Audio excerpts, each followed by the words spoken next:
We're on Samach Tetzim days, and we're at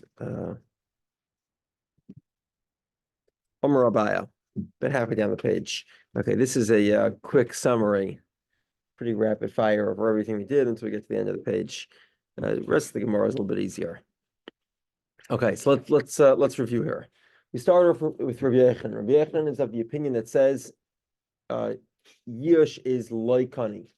Yush, you do not acquire a stolen item with a thief does not acquire a stolen item with Yush, the owner giving up on it, and therefore, if he slaughters or sells the animal after Yush, he is liable for Dalad V'Hei. That was one statement of Rabbi Yehudah. Next, we have Rabbi Yehudah with Gezel of Shneim Ein Yechon Lahakdisha, Zelafish Ein Shaloi, Zelafish Ein B'Shusi. That was what really what we discussed yesterday, also a little bit the day before. You cannot what's it called? Sanctify. You cannot sanctify your. You cannot sanctify an item that is not under your control.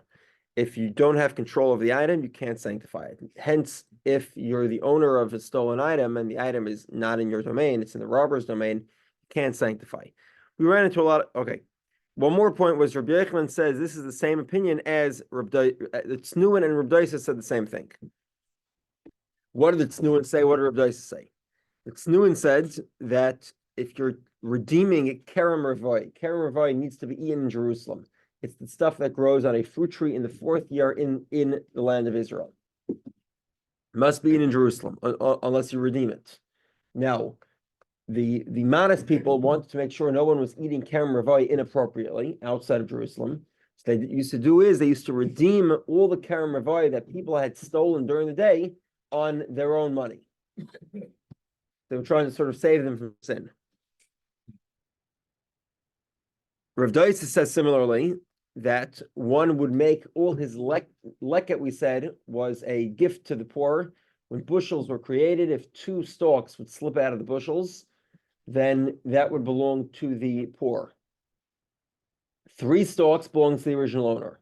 Because the poor are not familiar with the difference, so therefore, the Rav Dovid would recommend that the owner make it ownerless.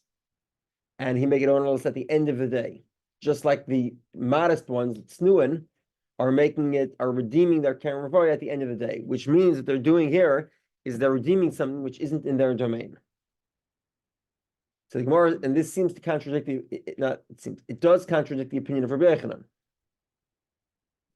So the Gemara's resolution was that Rabbi Yehudah, even though Rabbi Yehudah says the halacha would seemingly follow the opinion of an unauthored Mishnah, which the Tznuin are an example of an unauthored Mishnah. There's another unauthored Mishnah that actually supports the opinion of Rabbi Yehudah that says that Zelafish and Shloi, Zelafish and B'Shusa, if it's not under your control, you cannot sanctify it, or redeem it, or make it ownerless. This is a contradiction in the Mishnayos. Rabbi Yehudah ignores Tznuin and Rabbi Dovid, and he chooses a different Mishnah. Says Abaya, which is where we're at now, Amar Abaya. Ilavd Amar Rabbi Yehudah Tznuin Rabbi Dovid Amar Davar Echad. If not for the fact that Rabbi Yehudah here is talking about, if not for the fact that Rabbi Yehudah says Tznuin and Rabbi Dovid say an identical statement, Havmin, I would think Tznuin Islu Rabbi Dovid, Rabbi Dovid less Tznuin. Again, what do the Tznuin say? Tznuin say you're redeeming Kerem Revoi for thieves, right? People that have no business being in the property, and you're redeeming it for them. Rav Dovid, on the other hand, talks about making ownerless that which people make mistakes about. The poor that don't recognize the difference between 3 stalks and 2 stalks because they're not familiar with the halachic ruling of the matter. There's a big difference there, right? It's one thing to accommodate mistakes. It's another thing entirely to accommodate, trespassers that are stealing. So I would say Tznuin is Rav Dovid. Tznuin that are accommodating thieves that trespass, they agree with Rav Dovid about mistakes. If the rabbis were trying, if the tznuin, the modest ones were trying to rectify the actions of a thief, for sure they'd agree to rectify the actions of a mistake. However, Rav Doisa less late at tznuin. Rav Doisa does not hold the tznuin. Aniyim hu da'avdul rabbanon dekanta. The rabbis wanted to fix the mistakes of the poor. Avaganev, but a thief lo avdul rabbanon dekanta. The rabbis were not trying to help him by redeeming his thievery. No need for it. That's one angle. I'm taking a few different angles here. Another angle. Amar Rava. Ilav Amar B'Yechon Snuin V'Rabbeis Amar Davar Echad. So Rava says, if not for the fact that Rav Yechon says that Rav Doisa and the Snuin say the same thing, I would think Havamina. I would say Montana Snuin or Meiri. I would explain the Snuin's opinion by arguing it's the opinion of Rameir. Lav Amar Rameir, Ma'aser Mami Gavayahu, Ba'afilo Hachil Inyan Pediyo Okum Rachmana B'Shusei, L'Sivim Goy Ishni Ma'aser Chamishusei Yosef Olav. Kari Rachmana Ma'aser U'Maisef Chaimish. Okay, so Rava here is actually giving a counter to Abaya. Abaya is trying to say, look, the Snuin is like this crazy idea. You're trying to save thieves. Rav Doisa is a much more modest idea, right? He's saying you're trying to save mistakes. But Rava actually says the opposite is true. It is more logical to help the thieves than to help the poor's mistakes. Why is that? So let me explain. So Rava says like this. Rava says the law of this is a fundamental debate, but basically the argument of Rava is as follows. Kerem Ravoi must be eaten in Jerusalem, just like Ma'aser Sheni has to be eaten in Jerusalem. Just like we find that Ma'aser Sheni you don't actually own. Hold on, if you don't actually own it, and the Torah says you could redeem it, what does that tell me? This is an exception to the rule of Zelafisha and Shalai. Normally, you have to, in order to redeem something, it has to be under your control. But Ma'aser is never in your control. Or maybe it's not precise. It is in your control, but you don't actually own it. So therefore, the Torah is saying that Ma'aser is an exception. You can redeem it even though you lack ownership. That's why it would make more sense to redeem Kerem Revai than to redeem than to make ownerless regular financial things, which you actually must own, you must control.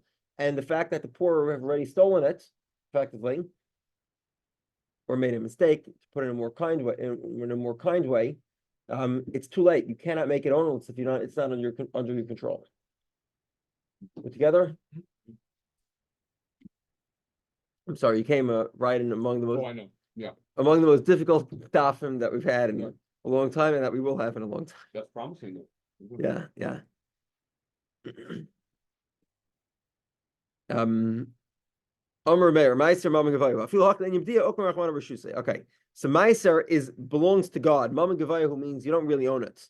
Yet the Torah says you can redeem it. Despite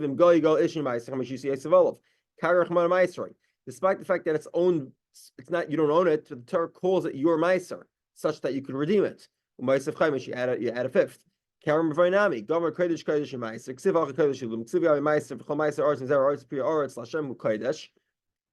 Kodesh.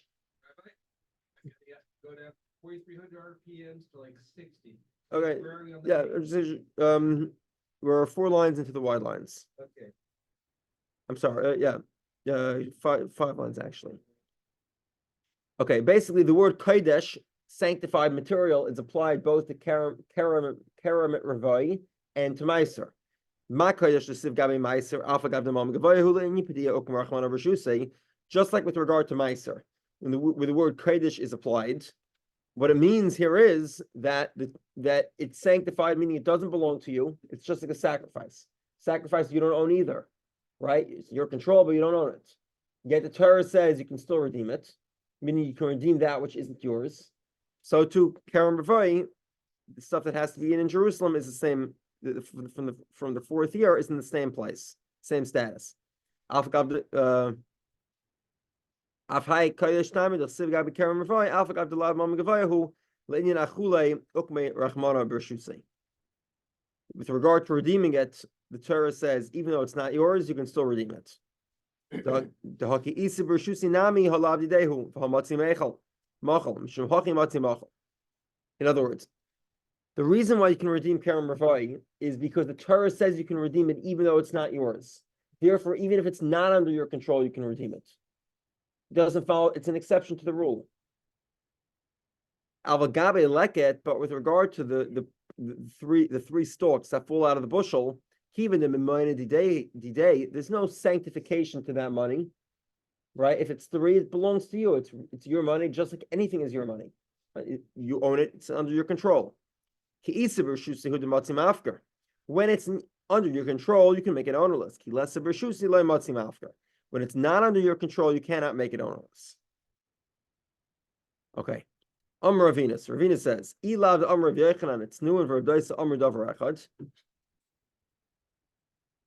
says, if not for the fact that Rav Yochanan states that 1 second.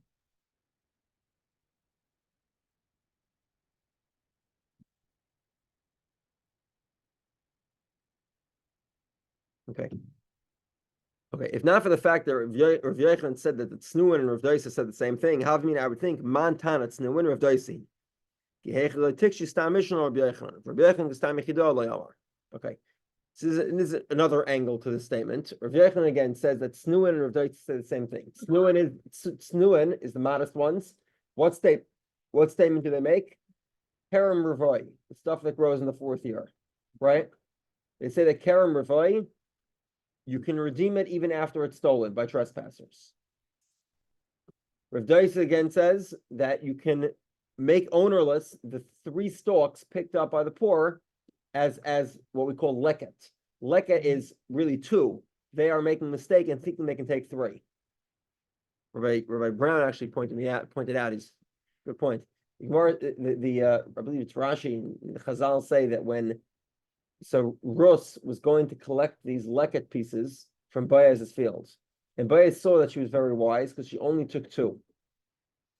So the obvious question is, well, you're only allowed to take 2. That's the halacha. And now Rashi explains it for us. It's true that you're only allowed to take 2, but nobody knows the law. And everyone takes 3 anyway. Or more. Or more, potentially or more. Yeah. So therefore, there was something unique about the fact that she knew the law because most people did not know the law. So Rav says most people don't know the law. What you do is you make it ownerless after the fact, after they've already taken it. They're thieves. By the way, they're technically speaking thieves. So Rav Yochanan saying these two say the same opinion. Now the problem with that we ran into is that Rav Yochanan says the halacha follows an unauthored Mishnah, and it's Tznuin, the modest ones. Who are the modest ones? It's unauthored, right? It's an anonymous. I don't know who the modest ones are. Maybe it was Rabbi Yehudah Anasi. Maybe it was Rabbi Yochanan. I have no clue. Why wouldn't they put authors? Good question. I'll explain in a moment. So again, Rabbi Yochanan says the halacha follows an unauthored Mishnah. This is an example of an unauthored Mishnah. So Rabbi Yochanan saying this unauthored Mishnah and Rav Doisa say the same thing. There's a better way to say it. Say that this unauthored Mishnah, while it's unauthored, it is the opinion of Rav Doisa, and therefore, actually, the halacha does not follow this unauthored Mishnah. Why? Because typically, the law of an unauthored Mishnah. Why does the halacha typically follow an unauthored Mishnah? Because typically it reflects consensus. I'm sorry? Oh, so usually that's the identity of the one who says it. But the main reason why the halacha follows it is because it's typically consensus, such that there was no need to tell me that it was Rameir. Or in that case, actually, the case of Rameir, the Gemara is trying to say that the consensus follows Rameir in certain star of Mishnayos. But over here, if Rabbi Yochanan said, actually, this Stam Mishnah, unauthored Mishnah, it's actually the opinion of an individual. So then you can conceivably argue that this doesn't contradict the general rule of Rabbi Yochanan. Rabbi Yochanan says the halacha is like a Stam Mishnah, where that is consensus and majority opinion. But over here, this is an exception to the rule because this is a minority opinion. Rabbi Yochanan doesn't say that. Rabbi Yochanan says the Tznuin isn't Rav Doisa. The Tznuin and Rav Doisa say the same thing. And I'll explain. So in other words, we have an opinion, right? One way to say is this opinion, it's an individual's opinion. Mm-hmm. The other way to say is this opinion is consensus, and it agrees with an individual. Yeah. You see the distinction? So Ravina says, if not for Rabbi Yochanan saying that consensus and an individual agree, I would say actually they disagree. In other words, consensus, the individual is that unauthored opinion who disagrees with consensus. So there wouldn't be a question at all on Rabbi Yochanan. Because this is not an example of a Stam Mishnah. This Stam Mishnah is not consensus. It's the opinion of an individual. Okay. So that there's no question of a Stam Mishnah against Rabbi Yochanan. Rabbi Yochanan does not go like an unauthorized Mishnah that is a minority opinion. Okay. Now we transition out of this for a moment. It's a short, interesting discussion about an urachta. What is this? This is in English, the closest to this is probably a power of attorney. So what is a power of attorney? You can authorize somebody to represent you in legal matters. However, an orchestra doesn't quite fit into a power of attorney. A power of attorney is I'm empowering you with any power that I've been vested based on my relationship with the question that we're trying to debate. Whether that question is a criminal matter, whether it's a legal matter, whether it's a financial matter. Right? This urachta is giving you a power of attorney to collect money. And we'll soon see that it's not quite that. But it's much more like I'm giving you whatever rights I have to this item, I'm giving it to you. And if you want, it could be, we'll soon see in the end, it could be that even if the guy who was declared attorney takes the item and keeps it for himself, it's just too bad. So you're empowering somebody by giving it to them, and if they keep it for themselves, not much you can do about that. We'll see. Okay. So we do not write up this power of attorney to collect movable items. He says to Meimar, what's the reason? Because Rabbi Yochanan, the Amr Rabbi Yochanan, Gezel v'Nes Yaishu Abaylam, Shneim en Yechon like Isha, Zelafish en Shaloi, Zelafish en Bershusay. Well, if I'm giving it to you, if I want you to collect it, obviously I don't own it. If I don't own it, well, then I can't give it to you.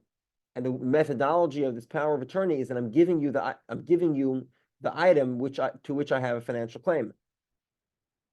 But again, if I don't have control, I can't give it to you. That's the rule of Rabbi Yochanan. If you lack control, you cannot transfer the item. Another version is you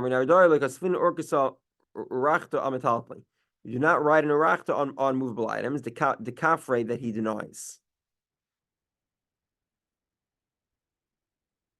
Okay. Time of the kafre demechs shikra, but loy kafre kasvinan. In other words, if I have a claim against somebody else, right? So I'd say to Eric, Eric, my car is in your garage. You say, no, there's no car in my garage.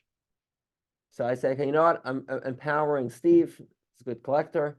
He's going to go after you. I'm giving Steve my car in your garage, and Steve can now take you to court. Let's replay the Boer War, Steve. Let's do it. There's just one problem here. Over here, the urachta implies that I actually have a car in your garage. That's not fair. We've never adjudicated that in court. Because he doesn't. What? Even better. Because that claim was never adjudicated, it looks like it's false because I'm giving somebody something that may not exist. Who said you're making the false claim? Maybe I'm making the false claim. So therefore, that type of urachta doesn't work. But the regular urachta, if let's say we can agree that I have a car in your garage, and you just don't want to give it to me, in that case, you would be able effectively. That would be the car is no longer in my control. Therefore, I still would be able to ride an urachta, despite Rabbi Yochanan, according to the second version of Nahardai. The Amr Nahardai and the people of Nahardai also said urachta like sivbe zil doin v'zachi. In order for urachta to work, it has to say it must have the following words: go to court, collect it, and keep it for yourself. Let's say it doesn't work. My time. This is the critical feature. There's no such thing as a power of attorney. I don't know your attorney. I never lent him money. Why would I go to court with your attorney? If your attorney owns the debt, I have no choice but to go to court with him. But if he doesn't owe it, I'm not interested in dealing with him. It's too difficult. I'd rather you could take me to court, not your attorney. And you're supposed to accept his word for it if, if he doesn't own it.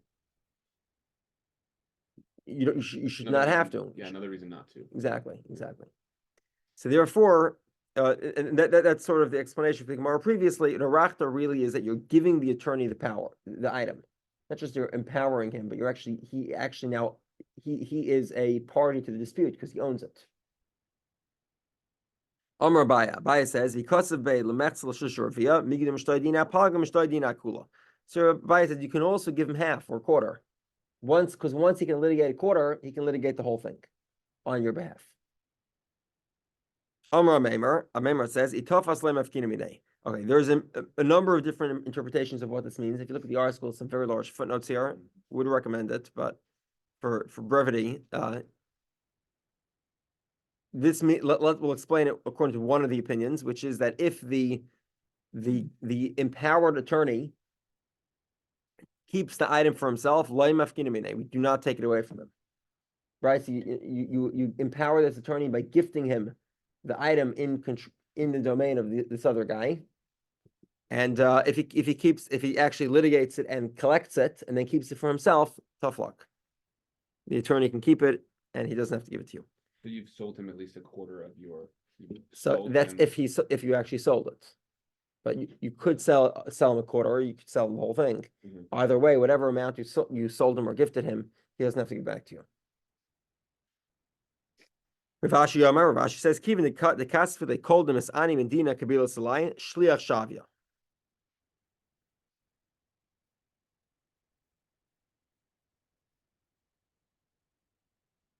Okay, 1 second.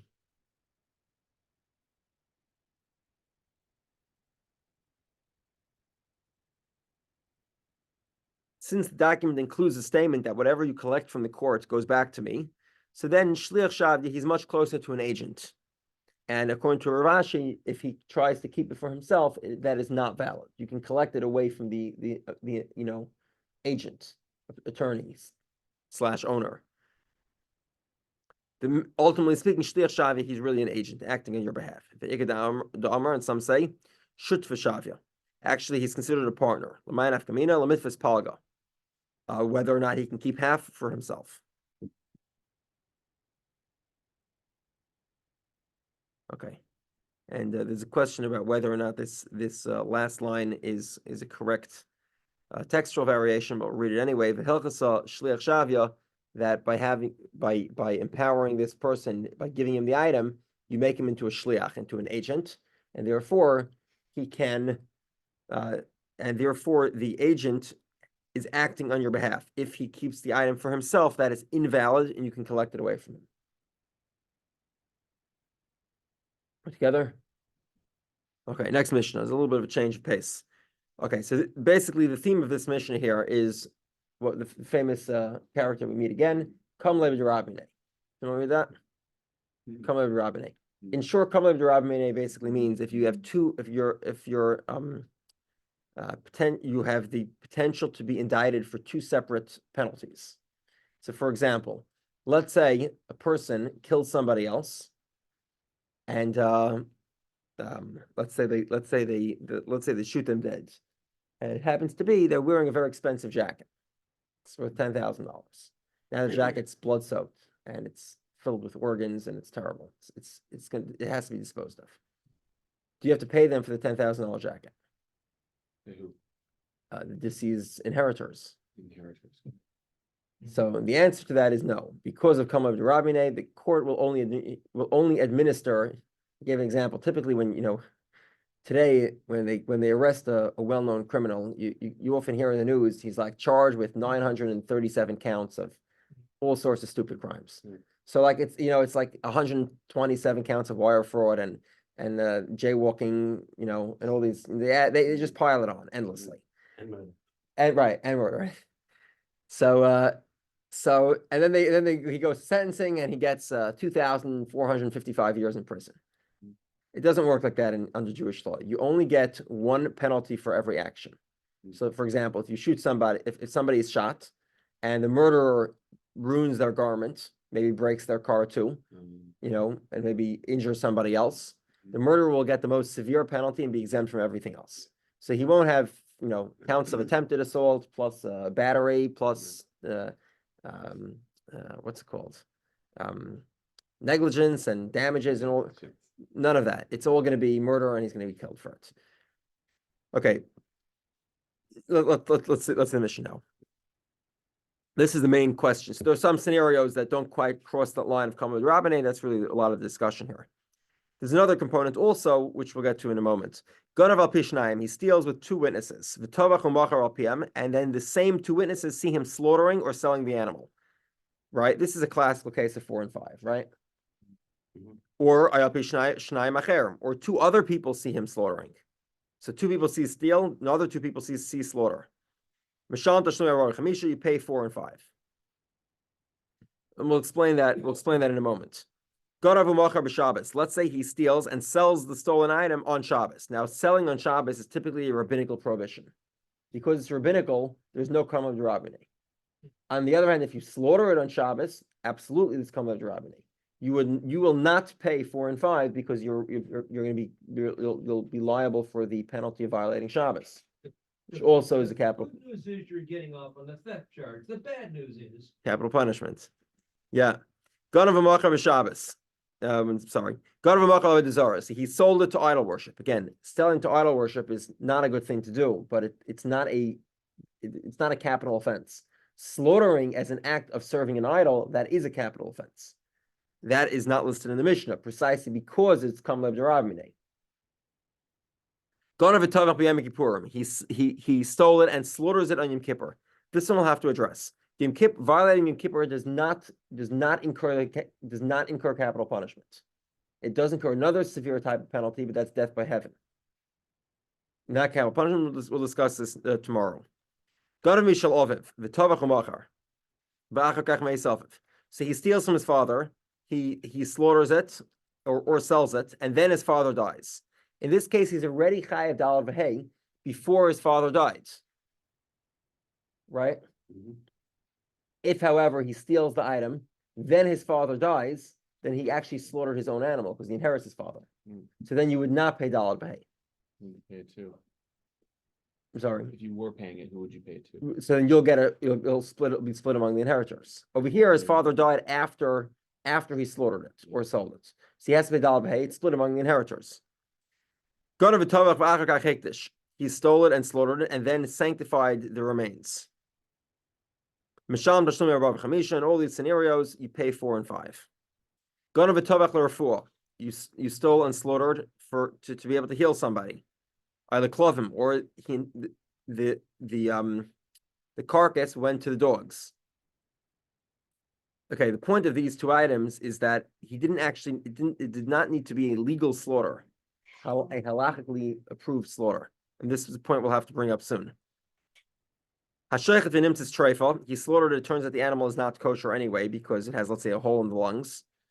Or he slaughtered a chulin animal, an animal that is not sanctified bazar in the azara. This is a prohibited action. A non-sacrifice in the temple. You still pay 4 and 5. Reb Shimon says the last two scenarios you're exempt from. The reason is, according to Reb Shimon, you have to have a halachically approved shechita, such that you can eat from the animal. If the animal was slaughtered in the temple, you're not allowed to eat from the animal. Similarly, if you slaughter the animal, turns out it's not kosher, also can't eat from the animal. So therefore, according to Reb Shimon, you would be exempt from those scenarios.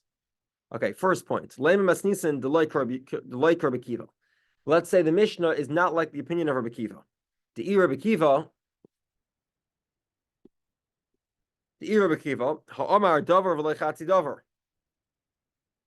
Kiva says that when you testify on something, you must testify on a complete statement, not a half statement. Okay, the point the Gemara is trying to say is, let's say 2 people testify on the stealing. Another 2 people testify that you slaughtered the animal. Each one is testifying on half the component necessary to give a penalty. You can't give the penalty of 4 and 5 unless you know A, it was stolen, B, the guy slaughtered or stole it. If you have 2 separate witnesses, each one's testifying on half the components. So that shouldn't work. How do we know? Okay, what's an example of Rabbi Kiva? The Tanya we learned. Omer Rav Yitzchak, Sholach Abba Chalafta Eitzel Rabbi Yochanan ben Nuri, Lul Matar. Amil Rabbi Yochanan ben Nuri Eitzel Abba Chalafta. Either Rabbi Yochanan ben Nuri went to Abba Chalafta or Abba Chalafta went to Rabbi Yochanan ben Nuri. Top of 70b. Amr Lai, second, fourth word of the line now. Harisha Ochla Shana Rishayna B'fnei Shnayim. Okay, I don't want to get too into the weeds here, but basically, we're trying to testify that somebody owns a property for 3 years, so we can presume it's his. So 2 sets of witnesses. Shana Rishayna B'fnei Shnayim. Shniya B'fnei Shlosh. Shnayim B'fnei. Sorry. Shniya B'fnei Shnayim. Shlishis B'fnei Shnayim. Mahu. Amr Lai Hareza Chazaka. So basically, we need to testify that there are 3 years of ownership. The guy has been acting as the owner and living there for 3 years. So one set of witnesses testifies in year number 1, another set in year number 2, a third set in year number 3. Is that considered a chazaka? Is the testimony valid?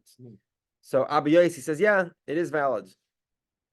Amrloi Afani Emerkain. So either Rabbi Yochanan ben Nuri or Abba Chalafta, the other one, they both said basically it's true. However, Elash Rabbi Kiva Chalik B'Davar. Rabbi Kiva disagrees.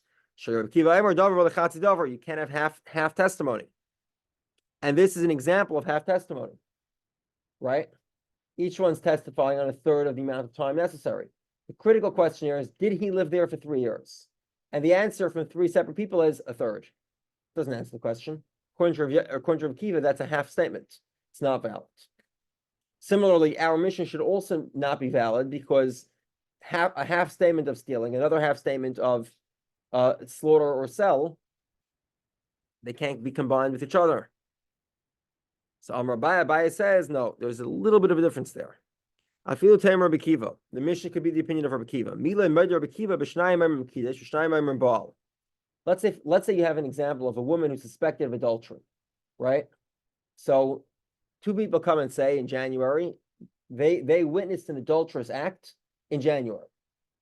Well, how do you define adultery? What's the definition of adultery? She was married. She was a married woman. So actually, the fact that 2 people saw the fact that 2 witnesses saw an encounter between her and somebody else does not constitute adultery unless we have another set of 2 witnesses. That other set of 2 witnesses say that they saw her getting married 4 months ago. So, but yet, that is valid. We will give her the penalty of adultery, capital penalty. Why is that? Because actually, the 2 people that say she got married, that has nothing to do with adultery. There is a purpose in testifying someone is married, even if there's no adultery, right? So they stand as their own dover. Now the second group of witnesses come and say, well, actually, she was adulterous. That's considered its own testimony also. Similarly, 2 people come and testify there was a robbery. That's important information to know. That's its own thing. Now another 2 people come and add on to that and say standalone. Well, by the way, it was also slaughtered or sold. That's also considered to stand on its own, and it's not considered 2 half statements. It's actually considered each to be 1 full statement on its own. Together? Okay. 2 people say married. 2 people say intimacy, sexual encounter, which effectively it means, in this context, it means adultery. Even though the testimony of the encounter requires the testimony of kedushin, of the marriage, in order for it to be an adultery, for the event to be qualify as adultery, even the kedushin, because the testimony of kedushin has nothing to do with whether or not there was a later event of adultery, then davar karina bay, that's considered a full thing. Hachanami, even though the testimony of people of the witnesses that say slaughtered or sold requires the testimony of the one who said stolen, even since the testimony of those that say stolen does not require the testimony of those that say slaughtered, therefore each one's considered a dover. Okay. The rabbis also agree that to some extent this concept is true. You need to testify on a full dover. Well, what do they exclude? So Gemara says, okay, this, I'm reading to you Rashi's interpretation. Rashi's interpretation is we're trying to figure out if a girl is an adult, if she's mature. So one set of witnesses say that they saw that she had started to grow a hair on her fingers. Hair on her fingers? On her Yeah, on her finger. One here on her finger, and the other one said they saw a single pubic hair. Now, each one effectively on its own is testifying that she is still a child, because a single hair doesn't testify to anything. You need to have two. And therefore, each one is considered chatzi davar v'chatzi edisu. I'm sorry. So Gemara says, "Hi chatzi davar v'chatzi edisu." This is not only a chatzi davar, not only is it half statement, it's also half of a testimony, because each on its own is totally meaningless. Alamut ishnayim. 1 second, hold on.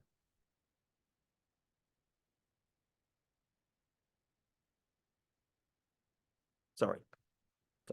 The first scenario is one witness says they saw one hair on her fingers, and the other witness says they saw one pubic hair. Now they can't even combine; they don't see the same thing.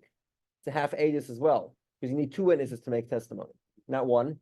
So the Gemara says you're right. We're talking about two witnesses that saw a single hair on her fingers, two witnesses that saw a single pubic hair. Hani Amritani, Hani Amritani. Each one effectively saying that she's still a child, and therefore we don't combine their testimony. Shabbos. He stole the item and sold it on Shabbos. So the Mishnah says selling it on Shabbos is not a capital offense, and therefore you're chayav for 4 or 5, right? For stealing and selling. Hatanya Potter. There's a brayse that says you're exempt, meaning a brayse that does consider selling on Shabbos to be a capital offense. How did that happen? The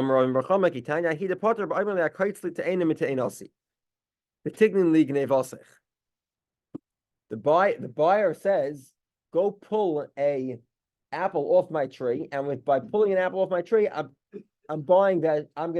That is the money that I'm giving you to buy your sheep. Now, pulling an apple off a tree on Shabbos is a capital offense. Tailish, right? You're pulling it, you're harvesting, kaitzer. So therefore you're exempt from the laws of 4 and 5, and you are liable for the violation of Shabbos. So Amri the Kivan the Chitava le Kamma Bedina lo Amrina le Zil Shlim Zil.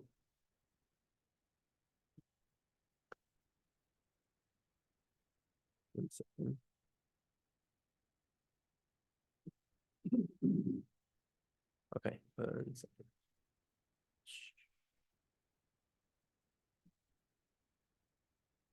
Not gonna finish. Okay, 57. We'll stop there.